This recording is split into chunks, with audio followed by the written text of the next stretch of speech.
চলো রে বাবু সামনে এসে যাই, কি করবেন ঠেকনাও তো ডাক লাগিয়েছে। মেম্বার সাহেব আসসালামু আলাইকুম। ওয়ালাইকুম আসসালাম। ভালো আছেন? আলহামদুলিল্লাহ ভালো আছি। বসো বসো। আচ্ছা আচ্ছা।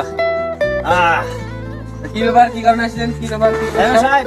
মেম্বার সাহেব তোমার তো আসিয়ার কথা হলো কোনটা হ্যাঁ। যে আমার কি পাথর পানি হইলো, খুব অবস্থা খারাপ, বাড়ি ঘরের অবস্থা শেষ, বাড়ি ঘর তো থাকা না যায়, কিছু একটা ব্যবস্থা করে দেন। আচ্ছা ঠিক হ্যাঁ আছে। এই তাহলে বিস্কিট চাল দিয়ে দাও তো।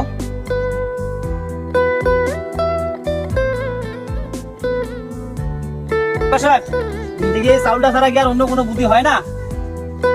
আর নাই নাই। তাই একটু দেখেন তো, আমাদের অবস্থা খুবই খারাপ। হচ্ছে না, তুমি চালটা নিয়ে যাও।